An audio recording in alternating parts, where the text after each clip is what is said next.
Yharnam does not announce itself with grandeur. It does not shimmer with the marble sheen of a palace, nor welcome strangers with open gates. Instead, it rises out of the mist like something unearthed from memory. Its towers narrow, its bridges cast long shadows, its stones darkened by centuries of rain and blood. The city feels both alive and abandoned, at once crowded with echoes and hushed by silence. To walk through its streets is to step into a paradox, where each corner feels familiar, yet each glance upward reveals spires, twisting toward a sky of pallid moonlight. From across the world, wanderers have sought this city. They come weary, broken, diseased, bodies failing under ailments no medicine could cure. To them, Yharnam is not a place of pilgrimage in name, but in essence. Rumor spreads like smoke. Here flows a miracle, a crimson cure that restores flesh, banishes pain, and grants vitality stronger than before. The healing blood, they call it, and though its rites are veiled, its promise cannot be ignored. The further one travels toward Yharnam, the more the whispers change. What begins as testimony of salvation ends as a hushed warning, as if the same miracle that heals has left behind something more difficult to name. At the heart of this promise stands the healing church. Its presence is not subtle. Cathedral spires dominate the skyline, their bells tolling across the district, summoning the faithful and reminding all of the doctrine that governs the city. Yet the church is no open parish. Its clerics guard the mysteries of the blood with devotion and secrecy. Outsiders rarely see the rituals themselves. What they witness instead are the results: the lame walking, the feeble rising, the sick restored to vigor. For many, that is enough. Few who suffer care to ask why a cure must be wrapped in such solemnity, or why its ministers speak less of medicine and more of covenant. The streets of Yharnam mirror this dual nature. In daylight, or what little of it pierces the veil of cloud, the avenues bustle with life. Merchants haggle, pilgrims shuffle forward, and the scent of incense rises from shrines. But as dusk thickens, the city seems to exhale. Shutters close, doors are barred, and a subtle tension takes hold. Lanterns flicker awake in iron sconces, painting alleys in trembling orange. The air grows heavy, carrying not only smoke and mist, but something else, an expectancy, as though the stones themselves know that night belongs not to man, but to something older. For those arriving for the first time, Yharnam is overwhelming. Narrow bridges span deep canals, staircases spiral into gloom, and everywhere, statues stand watching. They line courtyards and squares, cloaked in robes, their faces gaunt and pained. Some claim these effigies honor saints or martyrs of the church. Others suggest they are older, remnants of a faith before the faith, silent guardians whose meaning has been lost. Whatever their origin, they impress.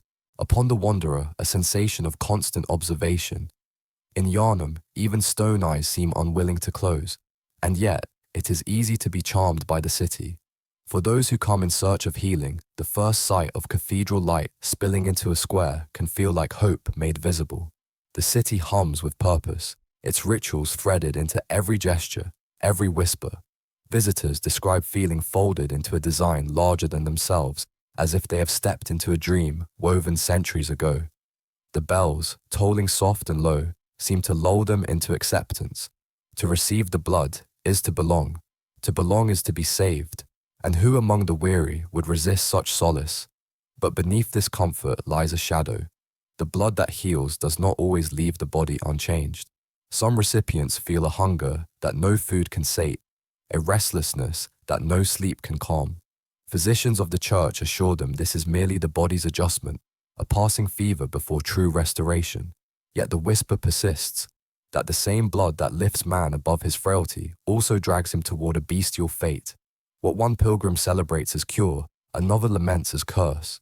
In Yharnam, salvation and damnation share the same chalice. The city itself seems to mirror this duality. Its grandeur is undeniable. Cathedrals soar, bridges span impossible distances, and its architecture suggests ambition without end. But every surface bears decay.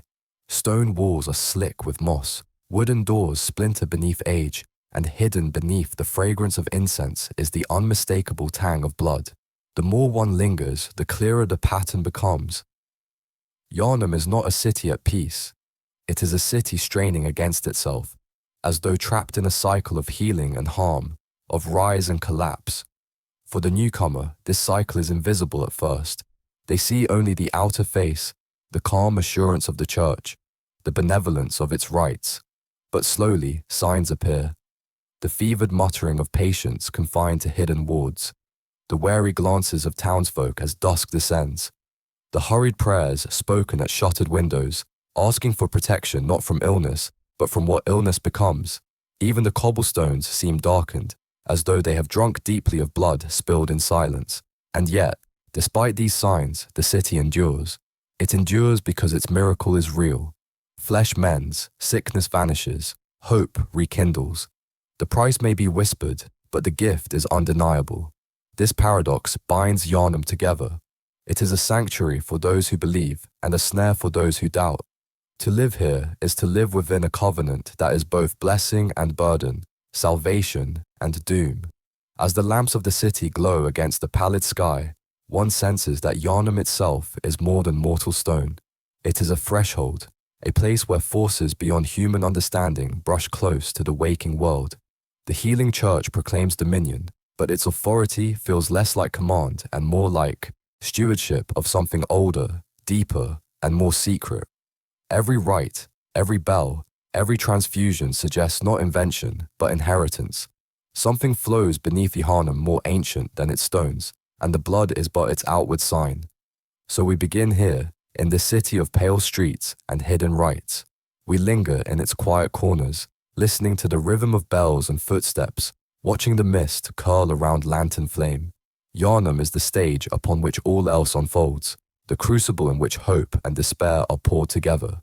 To understand the hunters, the dream, and the vast design that binds them, we must first understand this paradoxical place. It is a sanctuary, and it is a snare. It heals and it corrupts. It welcomes and it confines. To step within its walls is to step onto a path that leads not outward, but inward, toward a dream that waits just beyond the veil of sleep. And somewhere, behind the hush of the streets, the first lantern already flickers, ready to open a passage not to another street, nor to another hall, but to another realm entirely. The story of Yharnam cannot be told without lingering upon its crimson miracle. More than stone walls, more than towers or bells, it is the blood that defines the city. Every rite, every whisper of faith, every act of devotion, these revolve around a strange substance drawn from veins that are not wholly human. To the citizen, it is a gift of the church. To the pilgrim, it is salvation incarnate. And to the wary observer, it is a tide that flows in both directions, healing and corrupting in the same breath. The ritual of transfusion is solemn, cloaked in mystery. It is not performed in the open, nor explained with medical clarity. Instead, it is given in hush, as though the blood itself is sacred, as though to describe it plainly would be to diminish its power. The supplicant lies in quiet chambers, surrounded by incense and the low chant of clerics. A silver chalice may gleam faintly in the light, and within it, the substance that Yharnam calls its cure. To receive it is to cross a threshold. The transfusion mingles what is mortal with what is other, grafting vitality from a source unseen. Few walk away unchanged. The effects are undeniable. Broken limbs knit. Wasting illness reverses. Breath returns to lungs that only moments before rattled with the nearness of death. A pilgrim who arrived bent and weary may rise renewed, speaking in awe of the church's mercy. In these moments, the faith of Yharnam is sealed. No argument can counter the sight of decay undone. It is the visible triumph of doctrine, and it binds the people to the cathedral's shadow more tightly than chains could. And yet, within that triumph lingers a whisper. The blood is not gentle. It does not simply restore what was lost. It reshapes, it quickens, it stirs. Those who partake speak of a warmth that spreads beyond the veins, of vigor that surpasses nature. At first this is blessing, but in time it sharpens into restlessness. The body longs for more, as though the first taste awakens a thirst that can never be quenched. The healing church counsels that this is natural, that the body craves the holy substance as it adapts to its grace, but others know it as the beginning of hunger, a hunger that leads men not to health but to ruin. The consequences are visible, though rarely spoken aloud. In shuttered rooms, patients whisper of dreams filled with beasts, of shadows twisting into claws, of voices that are not their own. Some awaken with eyes clouded, their movements strange. Families hide these changes as best they can, clinging to the hope that another transfusion will restore balance. But often the cure only deepens the transformation. What was once man begins to slip toward another form, a form that prowls rather than prays, that hungers rather than speaks. And when the transformation can no longer be concealed, when the beast emerges in truth, the hunt begins. Here lies the unspoken truth of Yharnam. The blood that heals also breeds the need for hunters. It is no accident that the two coexist. The cycle is self-sustaining. The church administers blood, the city thrives for a time, and then the beasts arise. Hunters are summoned to purge the streets, their blades red with what was once neighbor, family, friend. The hunt becomes as familiar as the cure. One cannot exist without the other. The citizen prays for the blood's blessing by day, and by night listens in fear as steel clashes with claws outside the shuttered window. To the outsider, this cycle is invisible at first. They see only the miracle, only the restoration. They do not yet understand that the contract they sign is not for healing alone, but for participation in a greater design. To receive the blood is to step onto a path from which there is no turning. Whether as patient, citizen, or hunter, each becomes part of the covenant. Some will rise, renewed and eager. Others will fall, claimed by the beast within. And those who survive longest may find themselves chosen for the hunt, compelled by forces they cannot resist. For those who take up the mantle of hunter, the blood becomes more than cure. It is weapon, sustenance, and curse alike. Their strength, their endurance, their uncanny ability to rise after death. These all spring from the same crimson source, but the more they rely upon it, the closer they tread toward the fate of those they hunt. Hunters are both saviors and victims, protectors and inheritors of the very plague they seek to quell.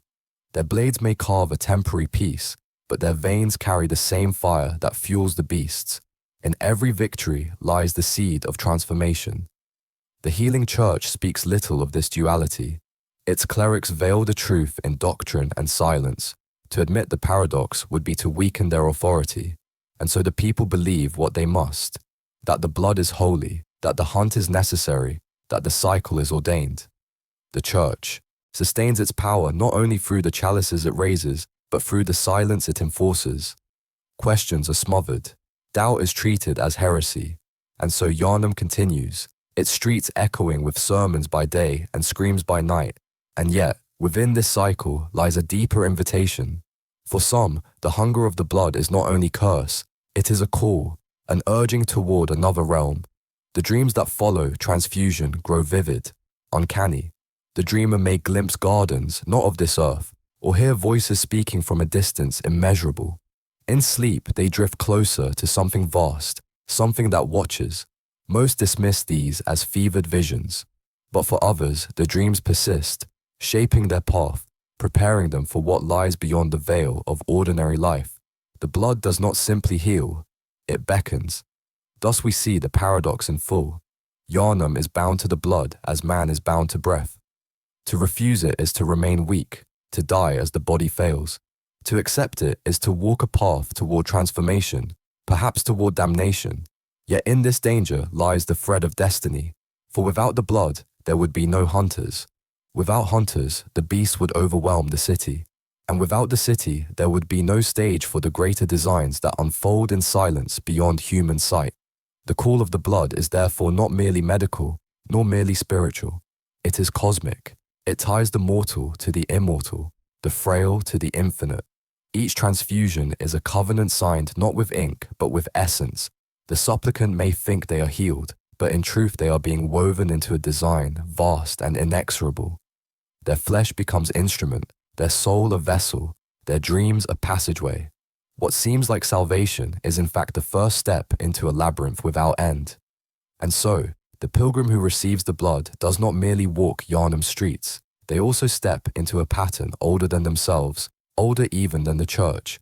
They are drawn into a rhythm of hunger, healing, and hunt that cannot be broken. And when their body fails, when the beast threatens to rise within them, another hand will reach forth, not of this world, but of another. That hand will offer sanctuary of a different kind, a sanctuary found not in cathedral or clinic, but in dream. In the quiet after Yharnam's streets have emptied, when lanterns flicker and bells toll their slow rhythm, the next phase of a pilgrim's journey quietly begins. It is a transition that cannot be observed from the outside, for it is not merely a matter of space but of covenant. The blood that heals, the church that ministers, and the city that breeds them both together form the conditions for a pact, a hunter's contract. To understand this contract is to understand the nature of all those who rise to wield weapons against the beasts, their power, their purpose, and their unending burden. The hunter's contract is not written on parchment. There is no visible signature, no ceremonial ink or wax, yet it is binding. Each transfusion, each ritual of the church, each exposure to the city's crimson tide lays a layer upon the soul until the pilgrim's body and spirit are ready to receive the final obligation. To partake in the blood is already to agree, silently, to a path that is both gift and trial. By the time the first night falls, when the howl of a distant creature echoes along the rooftops, the contract is already in place, though the pilgrim may not yet recognize it. This covenant is simple in its form, yet profound in consequence. The hunter will rise, will fight, will endure. Death will not be final, for the hunter is a liminal being, suspended between mortality and the dream that awaits. Each fall in combat is a lesson, each struggle against the beasts a shaping of spirit and body. The hunter is called not by desire alone, but by the forces that govern Yharnam, by a will that is unseen yet palpable. The city has chosen them, the church has consecrated them, and something beyond both watches patiently. The cycle of death and return is central to the hunter's existence. When a hunter falls, the body may rest in silence, but the essence is drawn elsewhere, to a place both familiar and strange. The waking world becomes dream, and the hunter awakens as if from sleep, their wounds restored, their purpose renewed. The pattern is rhythmic, inexorable. Rise, hunt, fall, return. In this repetition, the hunter learns both skill and humility, strength and patience. The contract demands obedience, yet it also teaches resilience, for without both, the hunter cannot endure the trials that Yharnam will present. It is worth noting the subtlety with which the contract operates. A pilgrim may arrive, eager and untested, believing that salvation is simply a matter of blood. They may not yet understand that to be healed is also to be marked. That which restores also binds. It is a gentle imposition, one that does not rely on coercion but on circumstance and design. By the time the pilgrim grasps the full measure of the covenant, they have already begun to walk its path. They are both free and captive, both chosen and conscripted, both hunter and hunted. The hunter's contract also shapes the relationship between mortal and city. Yharnam is not merely a stage upon which these struggles are enacted, it is a participant in the covenant. Streets, alleys, and squares all respond to the hunter's presence. Beasts that emerge are not random. They are drawn as if by instinct toward those who have accepted the pact. Each encounter reinforces the rhythm of the hunt. Each skirmish with a creature a reminder that the hunter's path is both peril and privilege. The city itself, in all its stone and shadow, is a participant in a ritual older and larger than any single life. The covenant carries weight beyond combat. Hunters are instructed not only in skill but in understanding, in discernment. They are trained to recognize the signs of corruption, the subtle shifts of blood and behavior that mark a being as lost to the plague. Their eyes learn to see not only beasts, but the echoes of what was once human, the traces of lives entwined with the city's hidden history. In this sense, the hunter is both agent and scholar, both executor and witness. To hold the hunter's contract is to carry knowledge as well as steel. There is also an unspoken temporal dimension to the covenant. Time within the hunter's cycle is elastic. Night stretches long, battles may last for hours or moments, and yet the hunter returns refreshed as if sleep had passed in minutes. This manipulation of temporality serves both function and purpose. It preserves the hunter, teaches endurance, and ensures that the covenant is continuously reinforced. The hunter experiences life, death, and return in patterns that are more ritual than reality, and in so doing becomes an instrument of the larger forces at work in Yharnam. It is in this liminal state that the hunter begins to glimpse the dream. Though not yet fully understood, it is already present, waiting beyond the veil of mortality. The contract points toward this place of rest, of reflection, of renewal. Each hunter's fall, each return, is guided toward the dream sanctuary, where wounds are tended and knowledge consolidated. Here the Covenant's second dimension becomes apparent. The hunter is both soldier and guest, participant and observer, bound to a world within a world. What is real and what is conjured by design becomes indistinct, yet the path is no less certain. The contract's demands are both noble and tragic. Hunters rise to protect the city, to rid it of beasts, yet in doing so they inherit the burden of the plague. Each strike, each life taken in the name of cleansing, carries a shadow of cost. The hunter's body may recover swiftly, but the spirit bears witness to every act. The Covenant requires not only obedience, but reflection, not only action, but understanding. Without both, the hunter risks becoming indistinguishable from the very creatures they were tasked to eliminate, lost to the same hunger that the blood awakens. Even the process of naming the hunter is bound to the contract. In life, the pilgrim is anonymous, yet within the ritual of the hunt, they acquire identity. Each hunter becomes a participant in a lineage that stretches backward through memory and forward into the dream. Their deeds, though solitary, are woven into a network of purpose. And though the hunter may feel alone, every fall, every victory, every return binds them to a continuity that extends beyond mortal comprehension. The Covenant is thus both isolating and uniting, a paradox at the heart of the hunter's existence. As night deepens over Yharnam and the lanterns glow pale against the fog, one understands the full gravity of the hunter's contract. It is a rhythm, a pattern, a design that binds the pilgrim to life, death, and dream. It is both gentle and inexorable, subtle in its imposition, vast in its consequence. To the uninitiated, it may appear a simple duty, but in truth it is a covenant that stretches across body, spirit, and time. Those who accept it do not merely become hunters, they become instruments of forces far older and more patient than any mortal ambition. And so the hunter rises, carrying not only weapon and skill, but the weight of covenant. They do not yet know the shape of the dream that awaits them, nor the caretaker who will guide their passage. But in the quiet of their first hunt, in the soft echo of bells and the tremor of fog through Yharnam streets, they feel the call of something larger, a force older than the city itself. They are drawn forward, not by desire alone, but by contract, by rhythm, by the subtle, unyielding pull of blood and purpose. The hunter's journey is only beginning, and the first lantern has already begun to glow in the distance, offering passage from mortal city to dream-bound sanctuary, from duty to reflection, from struggle to quiet preparation for what lies ahead. In Yharnam, night arrives gradually, a slow exhalation of mist and shadow. The streets grow quiet, and the flicker of lantern light begins to trace the contours of stone bridges and narrow alleys. Yet the city is not truly dark. There are points of guidance, lanterns, scattered throughout, each a quiet beacon in the fog. These lanterns are not merely practical. They serve as anchors, as touchstones of a rhythm that extends beyond the mortal city into the unseen realm of the dream. The lanterns themselves are curious objects. Crafted of iron and glass, they seem almost mundane in daylight, yet when lit, they glow with an inner warmth that is subtly otherworldly. Their flame does not merely illuminate, it draws the eyes and the mind, steadying the pilgrim against the disorientation of Yharnam's twisting streets. To stand beneath a lit lantern is to feel the hush of stillness, a pause between moments, as though time itself respects the boundaries the light establishes. Each flame is a marker of sanctuary, a quiet signal that beyond this point the hunter is not alone. Yet lanterns are more than markers of safety. They serve as bridges, linking the waking world with the dream. When a hunter touches a lantern, their essence begins to resonate with the rhythm of a parallel realm. The familiar solidity of the city fades, replaced by an impression of space folded inward, of halls and gardens that exist in patterns unseen by ordinary eyes. In this subtle shift, the hunter begins to perceive the contours of the dream, a realm both intimate and vast, calm yet charged with latent purpose.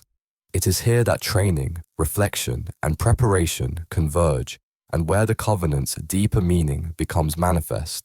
The dream itself is ineffable in its quiet majesty. It is neither city nor wilderness, yet hints of both appear within its bounds. Gardens bloom under pale light, fountains ripple without wind, and corridors stretch beyond the limitations of memory. Here, the hunter's wounds are tended, their strength renewed and their experiences consolidated. Every fall in the mortal streets, every encounter with beasts is reflected here, reshaped into understanding. The dream is a crucible for skill and reflection, a space where learning and rest coexist in calm balance. Lanterns, in this sense, are conduits. They do not merely connect locations, they connect states of being. Touching one allows the hunter to traverse from exhaustion to renewal, from uncertainty to clarity. Yet the transition is subtle, almost imperceptible. There is no jarring movement, no sudden leap. The city and the dream fold into each other, a quiet overlap in which the hunter's essence travels while the body rests. In this overlap, the covenant of the blood and the rhythm of the hunt converge, allowing the hunter to comprehend not only the mechanics of survival, but the deeper patterns that govern Yharnam. It is within the dream that the weight of the hunter's covenant becomes tangible. The hunter sees not only their own deeds, but echoes of all those who have walked the path before. Lessons from past hunts are preserved here, along with warnings of paths that lead to ruin. The dream is patient. It does not coerce, yet it instructs. The hunter is drawn into its patterns, learning that every choice, every engagement, every transfusion carries consequences that ripple across time and space. It is a realm of quiet revelation, where understanding grows gently, without the abruptness of mortal confrontation. The dream also preserves what the waking city cannot. It is a repository of memory, of covenant, and of identity. In Yharnam, names may be forgotten, deeds may vanish, and lives may be claimed by the hunger that follows blood. But within the dream, the hunter's essence remains intact. Each struggle is remembered, each triumph recorded, each lesson absorbed. This continuity is essential to the cycle, for the covenant demands not only survival, but comprehension. To rise again is to be wiser, not simply restored. Each return shapes the hunter into an instrument of design, guided by forces older than any single life. Lanterns, in their quiet glow, are symbolic as well as functional. They represent illumination, the guidance of understanding, and the subtle assurance that the hunter is not alone. To approach a lantern is to acknowledge the pattern of the covenant, to accept the rhythm of blood, hunt, and dream. Their light reassures the pilgrim that though the streets are shadowed, though beasts prowl beyond vision, the hunter has a tether to safety, to instruction, and to reflection. They mark thresholds, passages, and moments of quiet transformation. Yet there is another subtlety to the lantern's presence. While they guide and protect, they also remind the hunter of the duality that permeates Yharnam. Just as the blood heals and curses, so too does the dream offer both rest and revelation. It is not mere refuge, it is preparation. Within the calm of its halls and gardens, the hunter is trained to face both the creatures of the streets and the more insidious hunger within. The dream sharpens understanding even as it soothes the body, reinforcing the covenant's quiet but inexorable design. It is here, beneath the flicker of lantern flame, that the hunter begins to perceive the broader patterns of Yharnam. Streets, towers, and alleys are no longer simply paths of stone. They are elements of a living design, responding to the flow of blood, covenant, and dream. Every corner bears witness to history, every courtyard resonates with consequence, and every bridge marks the intersection of mortal struggle and the hidden rhythms of a greater order. The lantern's glow frames these patterns, allowing the hunter to perceive their place within them. The first touch of a lantern is often met with awe, a quiet recognition of the subtle architecture of reality. The hunter feels the boundary between waking and dreamfold, senses the continuity of their own essence, and begins to appreciate the covenant's full depth. It is a moment of gentle illumination, a hush in which the city, the blood, the hunt, and the dream align. The lantern becomes not only a guide but a teacher, a reminder that even within darkness there is light, and that within cycles of struggle there is a path toward understanding and purpose. And so, the lanterns do more than illuminate streets. They illuminate paths, not merely of stone, but of being. They are markers of continuity, conduits to the dream, and instruments by which the hunter comprehends the covenant. In their quiet glow, the weight of the blood's blessing and curse is felt, the rhythm of hunt and return is recognized, and the lessons of Yharnam begin to resonate. The city and its unseen counterpart, the dream, are thus intertwined, and the hunter's journey moves forward along a path that is both quiet and inexorable. As the hunter rests beneath the lantern's light, the city beyond the mist continues its slow rhythm. Beasts stir, shadows lengthen, and the distant bells toll their inevitable cadence. Yet within this calm, luminous refuge, the hunter is neither hurried nor burdened. They are folded into a pattern that balances action and reflection, effort and renewal. Each lantern marks not only place but purpose, guiding the pilgrim deeper into the covenant, toward understanding, and ultimately toward a threshold that lies beyond mortal sight but within reach of patient observation. The first steps into this luminous dream are only the beginning, and as the hunter's eyes close, the soft glow of the lantern whispers of a realm not yet named, a sanctuary awaiting beyond the veil, where preparation and understanding will converge and the covenant will take fuller shape. The blood that flows through Yharnam is no ordinary substance. It is a remnant of what scholars quietly refer to as the old blood, a source older than the church itself, older than the city's foundation, and, some would whisper, older than the memory of man. Its origins are obscured by centuries of ritual, study, and selective recollection. To trace it is to trace shadows, following the faintest echoes through alleys, cathedrals, and dream-bound sanctuaries, seeking the pulse of something primal and indifferent. The old blood carries both vitality and danger, a double-edged gift that shapes the fate of every hunter, every citizen, and every street of Yharnam. The church venerates this substance as sacred, a divine conduit for healing and salvation. Yet its practitioners know that the blood is capricious, its effects unpredictable when untamed. The careful administration of the old blood is a ritual art, combining precise measure with understanding of the recipient's body and spirit. A single transfusion may restore vigor, another may awaken an uncontrollable hunger. These outcomes are not failures of the church, but reflections of the blood's inherent duality, a quiet reminder that power, no matter how revered, demands respect and caution. For centuries, the people of Yharnam have relied upon the old blood without fully understanding its origins. Its veins have been grafted into the life of the city itself, creating a pattern in which survival and peril coexist. The more the blood flows, the more the city thrives, yet simultaneously it stirs forces that lie dormant, forces that ripple outward in forms both subtle and monstrous. Those who receive the blood are altered, their bodies more resilient, their senses sharpened, yet their essence is subtly redirected, pulled toward the larger rhythms that govern Yharnam. It is a quiet, inexorable transformation, one that unfolds over time and often goes unnoticed until the first signs of change appear. These signs are varied.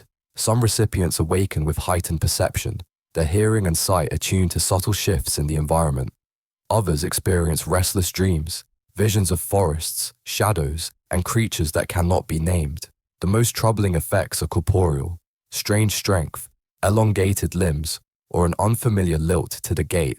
Such changes are rarely public, concealed behind closed doors and whispered assurances. Yet they are never entirely absent, a constant reminder that the old blood does not heal without demand, nor grant life without cost. In the hands of the church, the old blood becomes an instrument of both salvation and control. Its ritualized administration ensures order, while its mysteries maintain authority. Those who question or doubt are gently guided back into the fold, encouraged to accept the covenant of the blood as a sacred trust. It is a system designed to preserve not only the city's vitality, but its hierarchy. In this way, the blood functions as both medicine and law, a fluid that binds bodies and society in parallel patterns of dependence and obedience. Yet beyond the church, the old blood whispers to the curious and the bold. Scholars, alchemists, and those who dare to study beyond the sanctioned rites discover faint traces of something older, a resonance that suggests knowledge lost to time. These echoes reveal hints of beings and forces that predate Yharnam, entities whose influence may be felt in the twisting of streets, the emergence of beasts, and the hidden architecture of the dream. The old blood is a bridge, linking human striving with a wider cosmic pattern, a quiet conduit between the mortal and the ineffable. It is within this context that the hunter comes to understand the weight of their covenant. The blood is not merely restorative, it is instructive, guiding the hunter's body and mind along patterns that extend beyond ordinary perception. To fight the beasts is to participate in this instruction, each encounter shaping not only skill but comprehension. The hunter learns to anticipate the unnatural, to sense shifts in the environment, and to recognize the echoes of old blood in creatures and streets alike. In this way, the Covenant is more than a pact of action. It is a medium of learning, a subtle education in the hidden laws that govern Yharnam. The duality of the old blood is mirrored in the city itself. Streets that prosper under its influence also harbor shadows where the cursed stir. Citizens who receive its gift may find themselves changed, subtly or profoundly, in ways that are both celebrated and feared. Families whisper about those whose eyes glint differently, whose movements carry an unfamiliar precision. Hunters recognize the same pattern within themselves. The gift that allows them to rise again, to endure, is inseparable from the hunger that courses quietly beneath the surface. Life, power, and peril coexist in a balance as fragile as it is enduring. Over time, the old blood shapes institutions as much as individuals. The church organizes itself around the management of its power, regulating access, monitoring effects, and ensuring that the covenant is respected.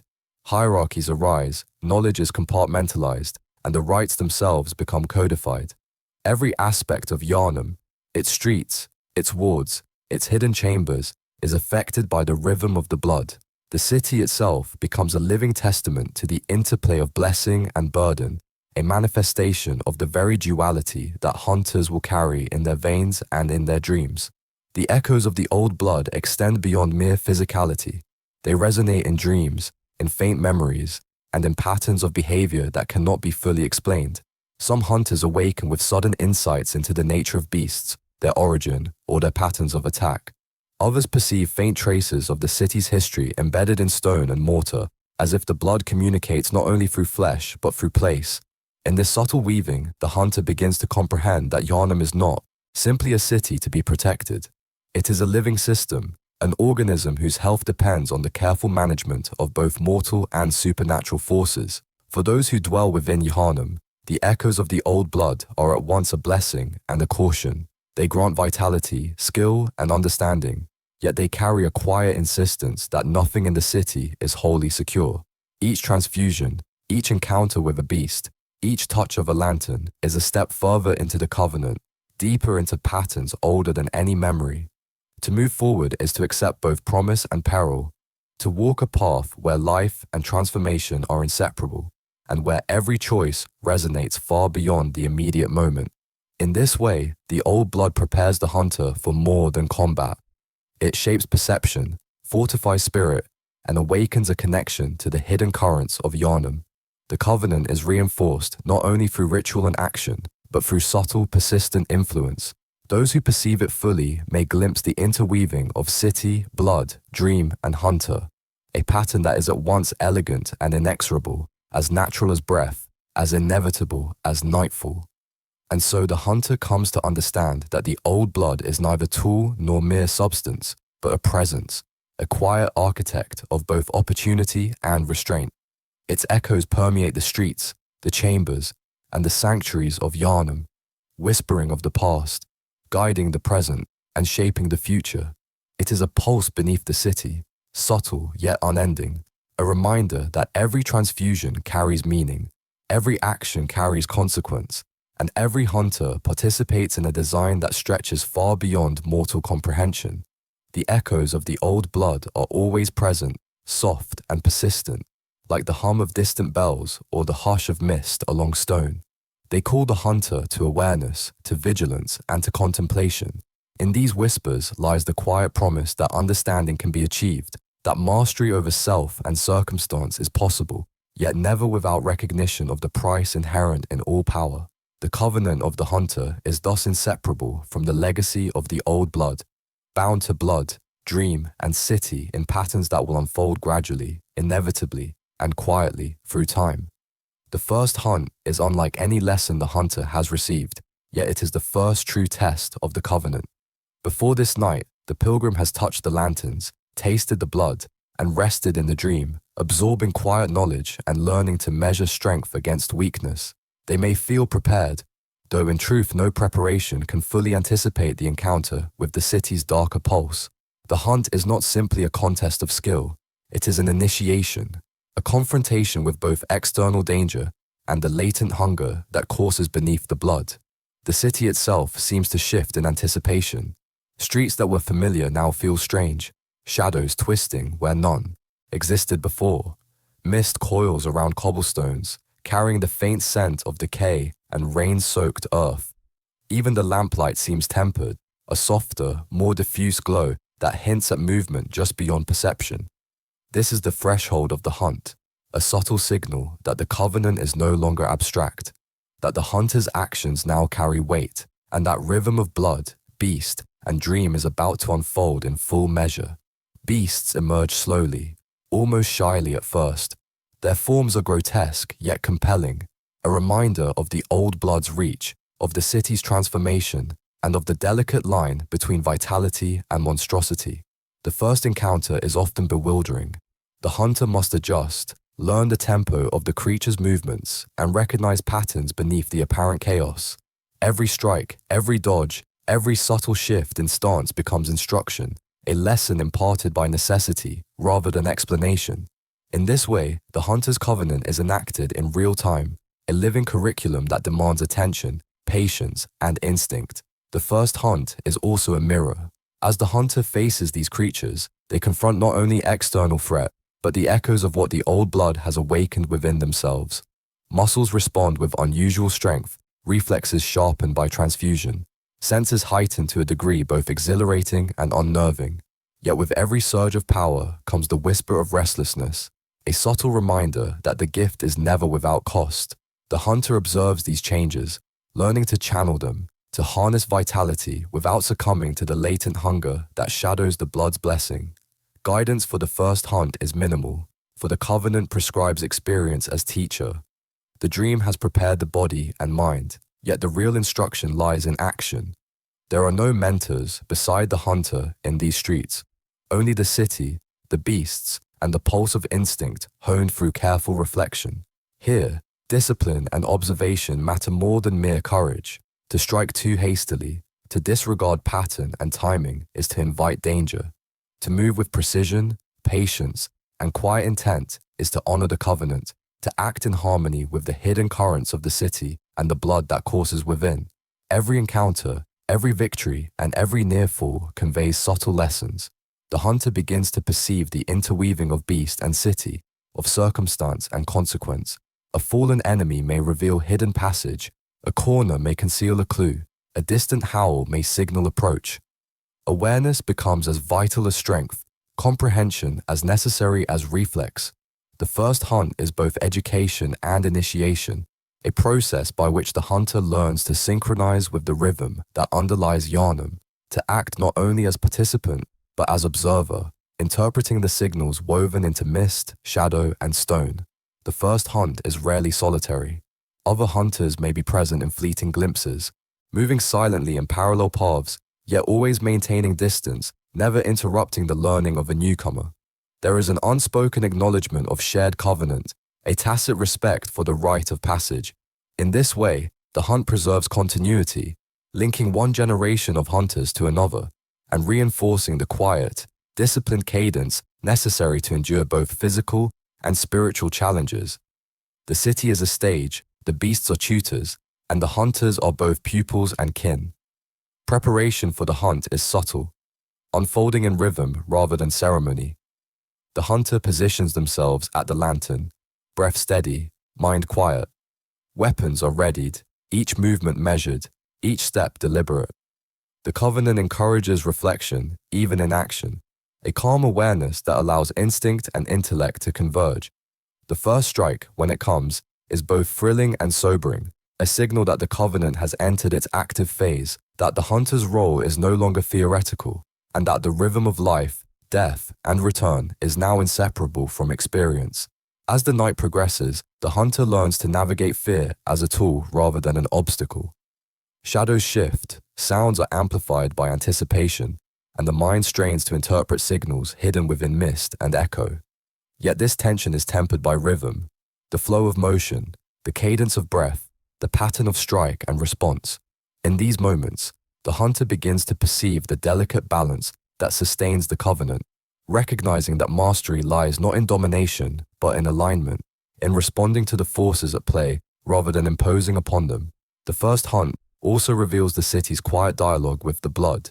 Beasts, though terrifying, are part of a greater pattern, manifestations of the old blood's reach and influence. Each confrontation teaches the hunter to read the subtle markers of transformation, to sense where vitality has shifted toward predation. Observing and responding to these indicators becomes as vital as wielding weapon or shield. The hunt is therefore not only combat but inquiry, a careful reading of signs that informs both survival and understanding. And yet, the first hunt is never entirely predictable. There are always variations, subtle deviations that test judgment and perception. The Covenant thrives on this unpredictability, reinforcing vigilance and adaptability. Each choice carries consequence, each maneuver affects the unfolding rhythm, and each engagement imparts knowledge, both immediate and lasting. The hunter begins to grasp that the Covenant is not static, that the city, the blood, and the dream are intertwined in a living system, responsive to action, observation, and restraint. Finally, the first hunt concludes as quietly as it began. The hunter, whether triumphant or chastened, returns to a lantern, touchstone of reflection and transition. Wounds are tended in the dream, experiences are consolidated, and understanding deepens. The covenant has been enacted, lessons imparted, and rhythms established. The first hunt is no longer simply an event. It is a template, a model for future trials, a foundation upon which the hunter's journey continues. In the hush following battle, the city exhales, mist swirls, and the quiet light of lanterns guides the way toward reflection, renewal, and the promise of further understanding. In this way, the first hunt is more than introduction, it is transformation. The hunter emerges not merely as pilgrim, but as participant in an ancient rhythm, attuned to the currents of blood, city, and dream. Every strike, every observation, every moment of stillness contributes to comprehension, preparing the hunter for the deeper mysteries, the more subtle tests, and the unseen forces that lie ahead. The night concludes, soft and deliberate, leaving only echoes of the hunt, the hush of streets, and the faint promise of continuation, drawing the hunter ever closer to the path that is both chosen and ordained. Every hunter carries within themselves the subtle echo of the old blood, a resonance that is rarely perceived until tested. It is a quiet pulse beneath muscle and sinew, a rhythm woven into the covenant that governs Yharnam. The first hunts awaken it, and over time, its presence becomes increasingly insistent. The beast within is not merely metaphorical, it is the latent vitality, strength, and instinct conferred by the blood, shadowed by a hunger that is both biological and spiritual. Understanding this duality is essential, for it guides the hunter in both skill and restraint, shaping not only combat but thought, perception, and reflection. The transformation is gradual. Early signs are subtle, a shift in reflex, a heightened awareness of sound and movement, a restless tension that cannot be dispelled by ordinary sleep. The hunter notices these changes first in quiet moments, when fog drifts through narrow streets or candlelight flickers in the cathedral's shadowed corners. The body responds with unusual strength and agility, yet the spirit must learn to accommodate this new rhythm. The covenant of the blood demands balance. The hunter cannot merely act on impulse, no matter how acute the perception or powerful the muscle. Control is as important as capability, for unchecked instinct may lead to error, harm, or corruption. As hunts continue, the hunter observes patterns within themselves, recognizing how instinct and intellect can harmonize. The body moves with a natural fluidity, anticipating threats, sensing weakness, and reacting with precision. Simultaneously, the mind catalogues, interprets, and evaluates, learning not only the immediate tactics of engagement, but the broader rhythm of Yharnam itself. Every beast faced becomes a teacher, every challenge a reflection of the internal transformation that accompanies the covenant. Here, the hunter begins to understand the intricate connection between self, blood, and the larger pattern that governs city, dream, and covenant alike. Yet the beast within is neither wholly tamed nor entirely predictable. Moments arise when instinct surges, a quiet ferocity that must be recognized and channeled. The hunter feels the pulse of hunger, the tug of power that is both exhilarating and dangerous. To yield to it entirely is to risk the subtle corruption that shadows the old blood, while to suppress it completely is to deny the efficiency and reflexes that are essential for survival. This duality forms the core of the hunter's inner trial, to accept the gift of transformation while maintaining a vigilant consciousness, a steady mind, and a tempered spirit. It is the foundation of mastery. This struggle is mirrored in the city itself. Beasts, though feared, reflect the same duality that resides within the hunter. Vitality entwined with the curse, instinct informed by consequence. The streets are populated by creatures shaped both by the old blood and by time. Remnants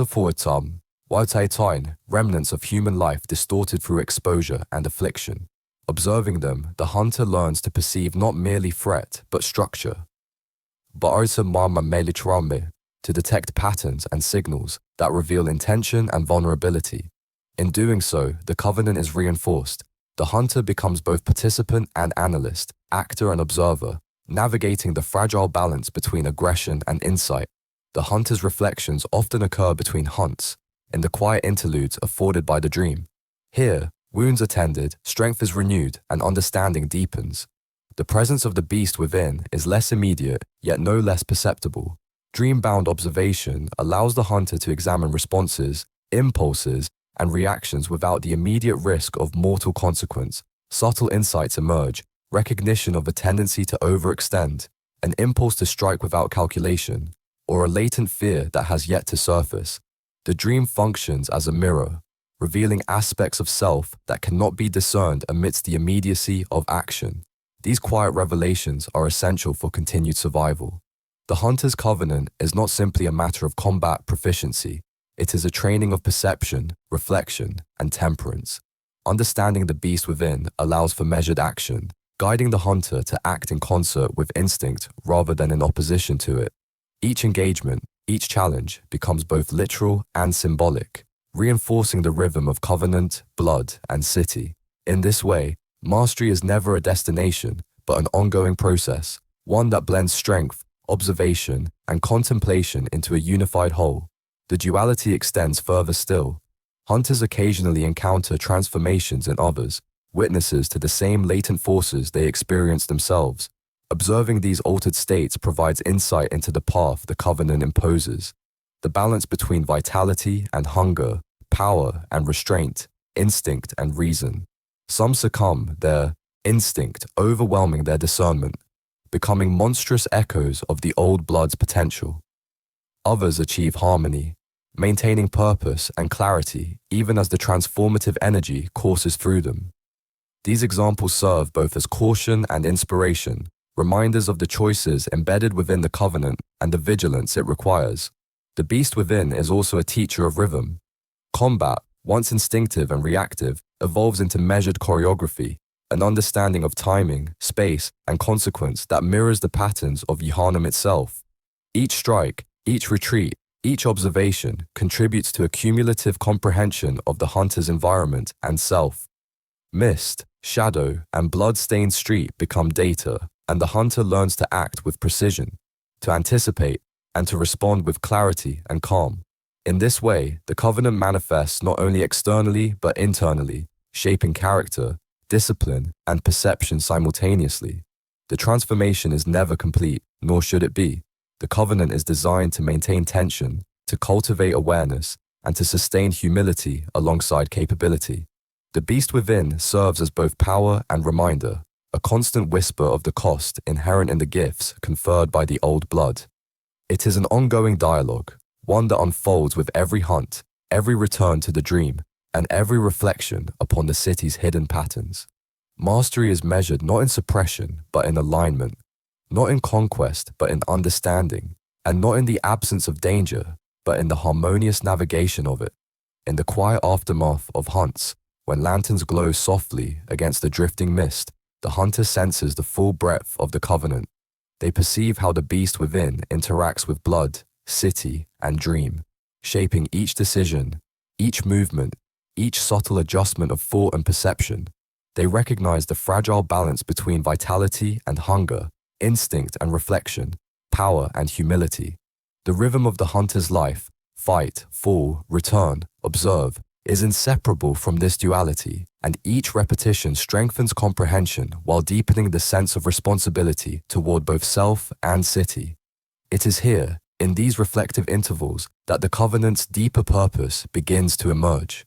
The hunter learns that the old blood is not merely a source of strength, nor the beast within simply an obstacle. Both are instruments of understanding, conduits through which perception, skill, and wisdom may be honed.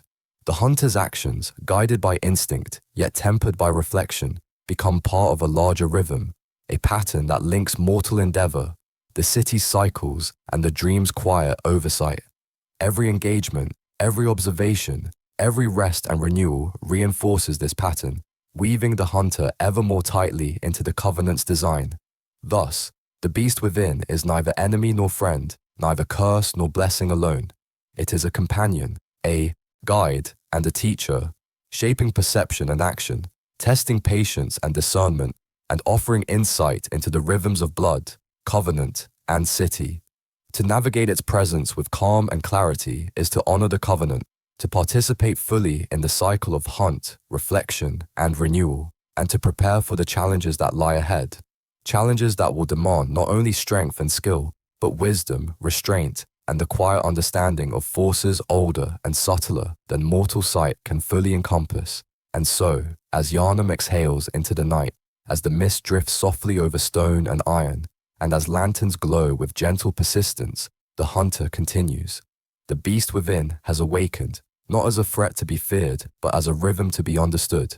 The Covenant continues its quiet work, shaping body, mind, and spirit, drawing the hunter ever deeper into the patterns of city, blood, and dream, and preparing them for trials whose subtlety and weight will only increase with the passage of night and the unfolding of fate. The healing church is the heartbeat of Yharnam, its influence woven into every stone, every street, and every whisper of the old blood. From the outside, it appears as a bastion of guidance and protection, offering comfort and medicine to those who seek its aid. Lanterns mark its sanctuaries, priests walk silently through corridors of candlelight, and congregants offer soft prayers in the hush of vaulted chambers. Yet beneath this tranquil exterior lie secrets that have shaped the city for generations, subtle currents of power and knowledge that the uninitiated seldom perceive. To understand the church is to understand not only its outward acts of mercy, but the deeper, more deliberate workings that sustain Yharnam. The church's hierarchy is intricate, a lattice of influence, ritual, and doctrine. At its pinnacle are those who interpret the covenant of the blood, administering rites with precision and discretion. Beneath them, priests and acolytes maintain the daily operations, offering healing, instruction, and sanctuary. Every level of the hierarchy is informed by awareness of the old blood's dual nature, its capacity to heal, to awaken potential, and to corrupt if misapplied. The church functions as both guardian and regulator, guiding citizens in the covenant while preserving the delicate balance between gift and danger. Its authority is as subtle as it is pervasive, maintained not by force alone, but through ritual, expectation, and the quiet acknowledgement of interdependence. Within its halls, the church preserves knowledge both ancient and esoteric. Manuscripts and scrolls detail the properties of the old blood, document past hunts, and record encounters with the city's most unusual transformations. Alchemical labs hum softly with experiment and observation, while libraries contain careful studies of beasts, patterns, and the manifestations of the covenant. This accumulated understanding allows the church to maintain control over both the physical and spiritual dimensions of Yharnam, offering guidance that is measured, patient, and precise. To study within these walls is to glimpse the architecture of power, the careful calibration of knowledge, and the quiet logic that shapes the city's cycles. Yet alongside wisdom lies discretion. There are chambers and passages where knowledge is limited to only the most trusted, texts and rituals shielded from ordinary eyes. Some secrets are mundane, practical, or ceremonial. Others are profound, hinting at truths about the old blood that few dare to confront. Beasts, transformation, and the dream itself are subjects of careful documentation and observation, catalogued in a way that allows the church to anticipate patterns without revealing their full implications to the broader population. This discretion is a necessary component of stability, a means of maintaining both authority and order within a city that could easily succumb to chaos if every shadow were fully illuminated. The healing church's influence extends beyond observation and ritual. It shapes the lives of citizens through education, guidance, and expectation. Those who receive the blood are instructed in its proper use, warned of its hazards, and observed for signs of imbalance. Those who serve in the hunt are trained according to the covenant's principles, taught to recognize the rhythms of both instinct and strategy, and guided to navigate the latent hunger that accompanies the gift. In these ways, the church maintains continuity, ensuring that knowledge, skill, and restraint pass from one generation to the next, and that the covenant is preserved as both practice and philosophy. Despite the church's careful design, not all knowledge is harmonious.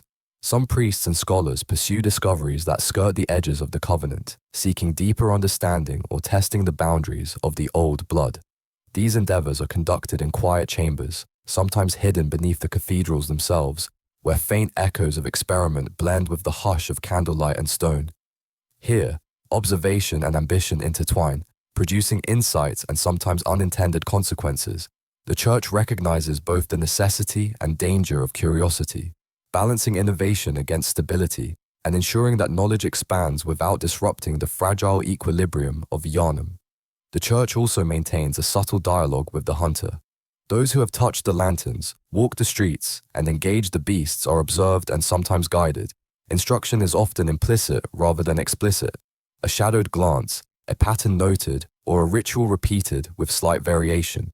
Through these measures, the hunter learns to navigate both physical danger and the subtler forces of influence that permeate the city.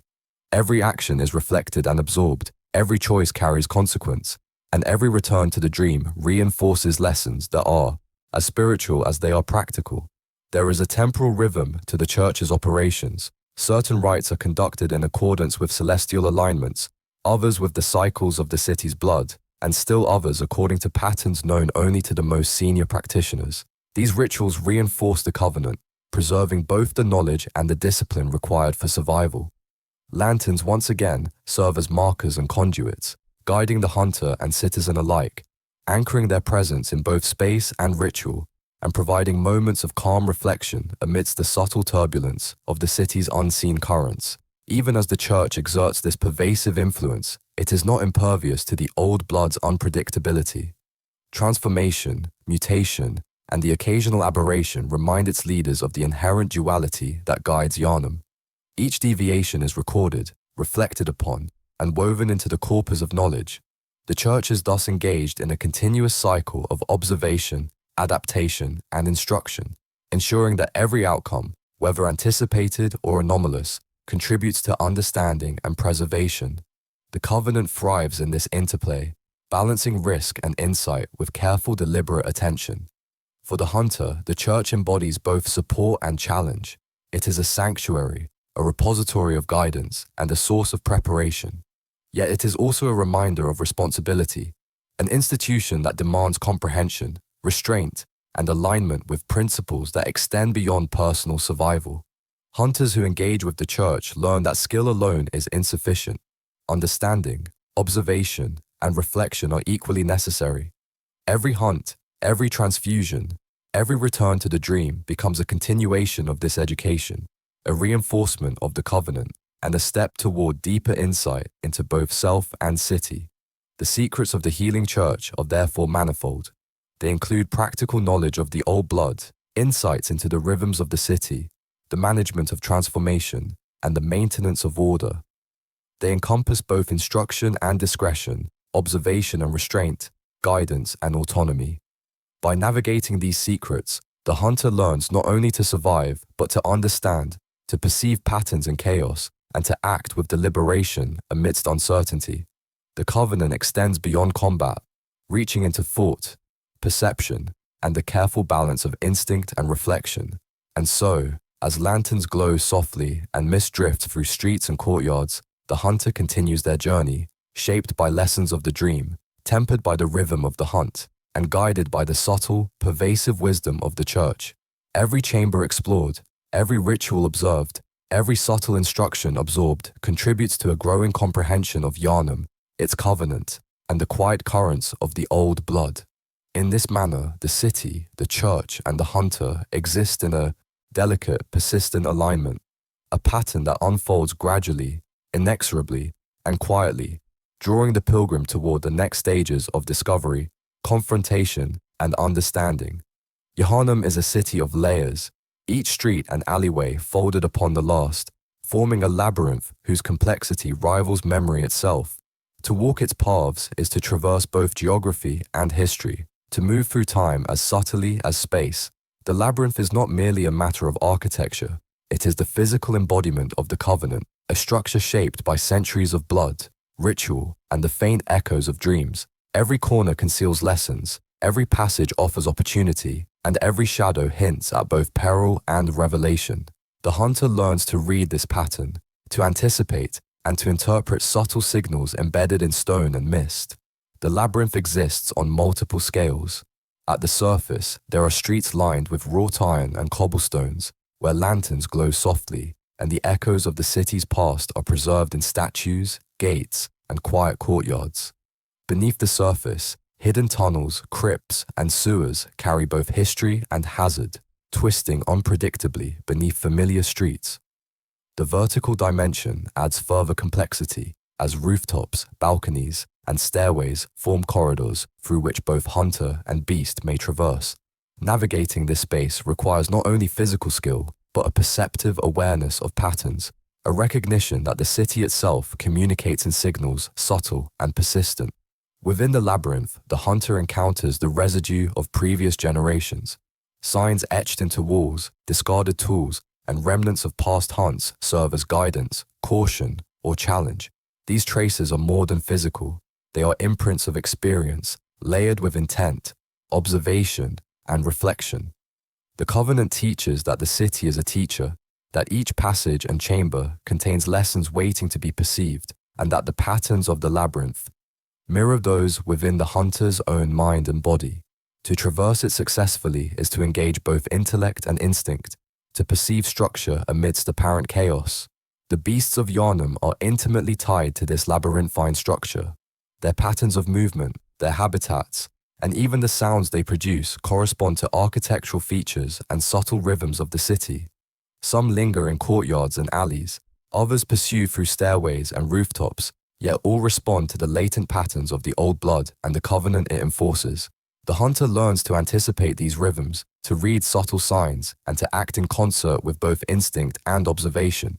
Each encounter, while immediate and physical, is also a lesson in the layered logic of the city and the consequences of movement and decision. The labyrinth is not static. Change occurs gradually and persistently, shaped by the passage of time, the cycles of the blood, and the ongoing influence of the dream. Streets shift subtly, new alleys emerge, and old corridors collapse or transform. Mist thickens in some areas, revealing hidden pathways while obscuring familiar landmarks. Even familiar locations may seem altered, as perception itself adjusts to subtle variations in rhythm, shadow, and light. The hunter learns that mastery requires both memory and adaptability, that knowledge of the past is necessary but insufficient without continuous observation and reflection. In traversing the labyrinth, the hunter becomes aware of scale and perspective. Small details, a flicker of lamplight, a shadow displaced, a pattern in the mist, carry significance beyond immediate perception. Large-scale arrangements, plazas, bridges, or clusters of structures also communicate intent and consequence. The city, shaped by covenant and blood, conveys subtle guidance, offering safe passages, signaling danger, and marking spaces of transformation. Observing both the micro and macro patterns allows the hunter to act with calm precision, to anticipate the movements of both city and beast, and to integrate knowledge with action. The labyrinth also preserves memory. Walls and arches are silent witnesses, bearing the faint imprint of rituals, conflicts, and generations of hunters. In these spaces, the hunter senses echoes of past covenants, the lingering presence of blood, and the subtle instruction of predecessors who have walked similar paths. This continuity is reassuring and instructive, reinforcing the persistent rhythm of city, hunter, and covenant. It is a reminder that the labyrinth is not merely a challenge, but a repository of knowledge, a physical and spiritual map whose depth extends beyond ordinary comprehension. Navigation requires reflection as much as skill. The hunter learns to pause, to observe, and to interpret signals from architecture, environment, and creatures alike. Patterns emerge in repetition. The way mist gathers in a low courtyard, the rhythm of distant howls, the placement of lamplights as guides through unfamiliar territory. Observation becomes a form of meditation, a steady alignment of perception with instinct, allowing the hunter to act not only reactively, but with deliberate awareness. Every step is both literal and symbolic, a continuation of the covenant enacted in motion, reflection, and discipline. The labyrinth is also a conduit to the city's hidden layers of influence, chambers beneath churches, forgotten passageways behind barricades, and subterranean tunnels carry both history and hazard. These spaces reveal more subtle aspects of Yharnam, traces of the old blood's reach, evidence of prior hunts, and the faint hum of forces too ancient to name. The hunter's engagement with these spaces is measured, reflective, and respectful, for each passage carries both literal and symbolic weight, reinforcing the duality of gift and risk that permeates the covenant. To traverse these hidden depths is to learn the deeper logic of Yharnam itself. Time in the labyrinth is experienced differently. Moments of tension stretch and condense, shadows linger with unusual persistence, and echoes from distant chambers may carry both immediate and residual meaning. The hunter learns to attune not only to space but to temporal rhythms, recognizing subtle cues that indicate both pattern and disruption. The covenant teaches that vigilance requires patience and rhythm, that perception must be sustained, and that understanding arises not through haste but through attentive, deliberate engagement with both environment and self. Encounters within the labyrinth reinforce the covenant's teaching that the hunter is both participant and observer. Every strike, retreat, and calculated movement strengthens comprehension, yet every mistake carries quiet consequence. The city, the blood, and the beasts interact in a persistent dialogue, and the hunter's awareness becomes a measure of alignment with its subtle currents. In this way, the labyrinth is not merely physical, but cognitive, a space that mirrors and instructs internal patterns of thought, reflection, and decision-making, and whose lessons are absorbed gradually, persistently, and silently. As night deepens, the labyrinth's mist softens, its shadows coalesce into patterns that are at once foreboding and instructive. Lanterns glow gently, reflecting on cobblestones and walls, guiding the hunter toward observation, reflection, and careful action. Paths that once seemed threatening now reveal subtle markers of direction. Alleys that felt disorienting now hint at rhythm and flow. The hunter perceives the continuity of city, covenant, and blood, recognizing that mastery is measured not in conquest but in comprehension, not in dominance but in attunement to the subtle, persistent rhythms of Yharnam. Through this engagement, the hunter grows attuned to the labyrinth not only as a physical construct but as a living system. It communicates in silence, instructs through pattern, and provides insight to those patient enough to observe. The covenant, enacted in both action and reflection, unfolds with each measured step, reinforcing understanding of the interplay between instinct, perception, and consequence. Yharnam itself becomes a guide, its twists and turns teaching lessons that extend beyond the immediate night into the subtle shaping of skill, comprehension, and resilience. Thus the labyrinth serves its dual purpose. It challenges the hunter's body and sharpens the mind, while simultaneously reflecting the persistent, subtle influence of the old blood. Every corridor, every hidden passage, every faint echo contributes to an ongoing education in rhythm, observation, and balance. The hunter emerges not only with skill and experience, but with a growing comprehension of the city's layered structure, the covenant's instruction, and the quiet, persistent dialogue that links blood, city, and dream in patterns that are at once subtle, inexorable, and profoundly instructive. Beyond the lanterns, beyond the streets shaped by centuries of blood and stone, there exists a subtle realm, quiet and pervasive, known to few yet affecting all. It is the domain of the nightmare, an unseen hand that guides, corrects, and tests the hunter in ways imperceptible at first. The nightmare is not an enemy in the conventional sense. It is a force of consequence and reflection, a medium through which the covenant exercises its subtler lessons. Its influence is woven into the city, the beasts, and even the hunter's own transformations, a faint pulse that both warns and instructs, shaping perception and action with careful, deliberate nuance. The nightmare manifests through shifts in rhythm, distortion of space, and subtle alterations of expectation. Streets that were familiar may fold upon themselves, creating passages where none were before. Shadows stretch and compress, revealing patterns that were hidden or misinterpreted in daylight. Sounds are echoed, delayed, or amplified, not to startle but to convey information, hints of direction, presence, or opportunity. The hunter learns to read these signals, to attune the senses to subtle changes in perception, and to interpret the unseen guidance that structures both challenge and passage. The Covenant ensures that the lesson of the nightmare is never abrupt.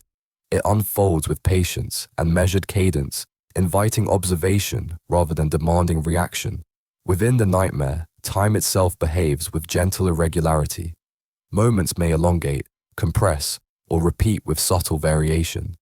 The hunter, aware of these rhythms, learns to pace actions with foresight, balancing immediate necessity with reflection and anticipation.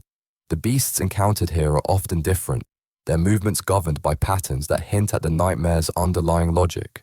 Some confrontations are drawn out, encouraging patience, others are sudden, testing precision and focus.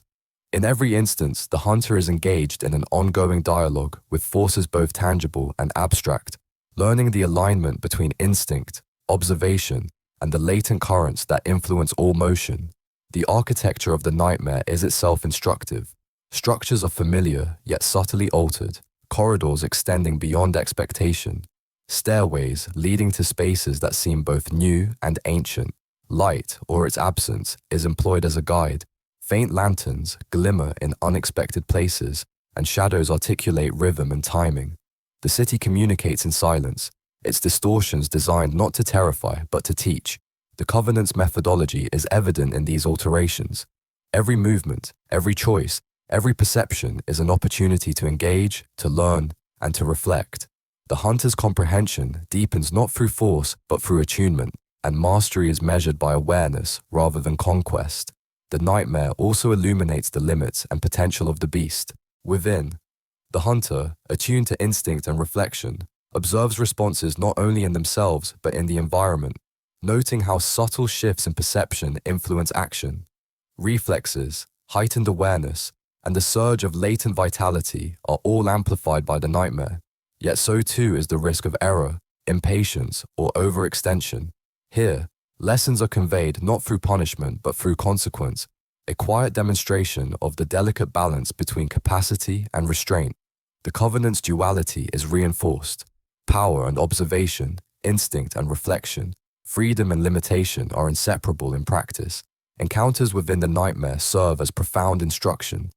Beasts appear with purpose, movements carrying both threat and guidance. Some seem to anticipate the hunter's action, responding with subtle variation, revealing patterns that invite observation. Others are more chaotic, demanding careful analysis of behavior and environment. The hunter learns to interpret these encounters not merely as tests of strength, but as opportunities to harmonize skill with comprehension, instinct with intellect, and action with awareness. Each engagement contributes to understanding, reinforcing the Covenant's emphasis on rhythm, patience, and reflection. The nightmare's influence is not limited to immediate perception or physical challenge. It extends into the hunter's consciousness, shaping thought, anticipation, and reflection. Dreams of past hunts, faint echoes of rituals, and recollections of Covenant teachings surface subtly, offering insight without explicit instruction. The hunter becomes aware of internal rhythms, the pulse of the old blood, and the persistent presence of unseen guidance. Observation, reflection, and interpretation are cultivated continuously, allowing the hunter to respond with measured precision, even as the environment shifts around them. Guidance within the nightmare is often indirect. Marks on walls, the placement of objects, or the faint shimmer of distant light provide subtle hints for navigation and strategy. Shadows themselves carry meaning, conveying direction or signaling risk. The hunter learns to perceive these cues, to interpret patterns within distortion, and to act in alignment with the forces at play. Each decision carries consequence, each observation is an instruction, and each movement becomes a reflection of both instinct and comprehension. The covenant is enacted in the interplay between perception and action, subtle, persistent, and deliberate. In addition, the nightmare offers a reflection on consequence and causality. Choices made within this realm resonate beyond the immediate space, influencing later encounters, the behavior of beasts, and the patterns of streets and corridors. The hunter's engagement with the unseen hand is cumulative, each decision subtly shaping the unfolding rhythm of experience. Observation, reflection, and measured action are rewarded with insight and the opportunity, while impatience or miscalculation leads to quiet challenge rather than overt punishment. In this way, the covenant's principle, that understanding emerges from careful alignment with rhythm and consequence, is reinforced continually. The city within the nightmare also preserves memory and continuity. Elements of prior hunts, traces of previous hunters, and subtle echoes of ritual are embedded within its spaces. The hunter encounters these remnants as guidance or contemplation, drawing insight from past experience without direct intervention. Knowledge is layered, gradual, and persistent, forming a continuous feedback loop between action, reflection, and observation. The covenant's instruction is reinforced by these encounters, emphasizing patience, attentiveness, and alignment with both internal instinct and external rhythm. As the hunter moves through the nightmare, the interplay between self and environment is constant and deliberate. Instinct is tempered by reflection. Observation is guided by consequence. Action is measured by awareness. The unseen hand does not demand obedience, but it encourages alignment with underlying patterns, subtle yet consistent, shaping comprehension and skill in tandem. The covenant unfolds in this space as a living, dynamic principle, influencing both perception and movement, both body and mind, while maintaining the quiet, persistent rhythms that define Yharnam and the dream. Ultimately, the nightmare is not a place to conquer, but a medium to understand. The hunter learns that guidance, challenge,